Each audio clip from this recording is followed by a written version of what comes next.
नमस्कार, मी कीर्ती गायकवाड. स्वागत आहे आपलं आय न्यूज 28 मध्ये. चला तर मग जाणून घेऊयात महाराष्ट्रातल्या ताज्या घडामोडी. महात्मा ज्योतिबा फुले पुण्यतिथी साजरी करण्यात आली. दिनांक 28 नोव्हेंबर 2024 रोजी ठीक सकाळी 9 महात्मा ज्योतिबा फुले यांची पुण्यतिथी साजरी करण्यात आली. शासकीय माध्यमिक आश्रमशाळा दोदेश्वर तालुका सटाणा जिल्हा नाशिक. महात्मा ज्योतिराव फुले यांच्या प्रतिमेचे पूजन कार्यक्रमाचे अध्यक्ष प्राथमिक शिक्षक श्री डी.आर. भामरे सर यांनी केले. कार्यक्रमाचे सूत्रसंचालन माध्यमिक शिक्षक जाधव सर यांनी केले.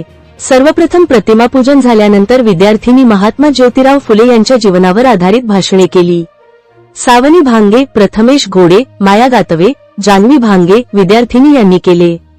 कर्मचारी उपस्थिती Shrimati D D. Pagar madam, Shri D R. Bhanmare sir, Shrimati V K. Deore madam, Shrimati J V. Deore madam, Ashok Shinde कार्यक्रमाला उपस्थित होते.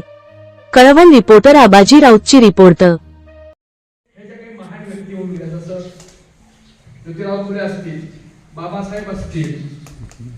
त्याच्यानंतर यांनी बघा शिवाजी महाराजांचा खरा अभ्यास जर केला असेल तर ज्योतिबांनी केला. आणि त्या अभ्यासानंतर आपण जे म्हणतो की त्यांनी स्त्रियांसाठी केलं. बघा पहिलं सुरुवात जी केली ती जिजाबाईंनी केली आणि जिजाबाईंनी स्त्रीला स्थान देण्याचं काम केलं. आणि तोच वारसा पुढे ज्योतिबांनी, शाहू महाराजांनी नेला. आता सरांनी सांगितलं की पुण्यामध्ये जी संस्कृती होती ती बहुतांश संस्कृती ही ब्राह्मण संस्कृती.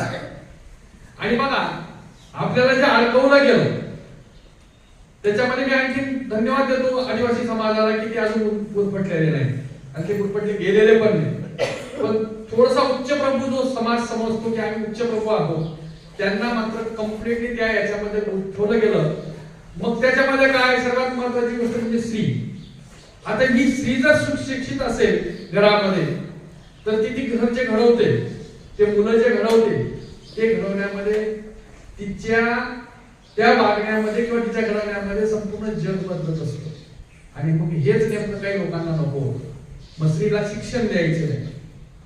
त्याच्यानंतर अनेक परंपरा होत्या की सरांनी सांगितलं की सतीची एक चाल होती. दुसरी गोष्ट बालविवाह होता. त्याच्यानंतर बालविवाह झाल्यानंतर ज्या मुलीला माहिती नाही लग्न काय प्रकार आहे, नवरा काय प्रकार आहे, सासू काय प्रकार आहे, सासरा काय प्रकार आहे हे काही माहित नसताना तिचं लहानपणी ती जन्माला आली की एखाद्याच्या नावाचा कुंकू लावला जायचा, हा तुझा नवरा. मग तो कसा आहे, काय आहे, पुढे काय काहीही संबंध नाही. मोठे झाले 10-11 वर्षाचे झाले, मुलगी 17 वर्षाची झाली की लग्न लावून दिलं जायचं. आणि समजा एखादी साथ आली, एखादा आजार आला, त्याच्या मुलामध्ये मुलगा एक मारला की त्या मुलीने आयुष्यभर विधवा म्हणून जगायचं. काहीही दोष नसताना तिने संपूर्ण तिच्या आयुष्याची माती करायची. आणि अशा ज्या परंपरा होत्या या परंपरांना छेद देण्याचं काम ज्योतिरावांनी केलं. सरांनी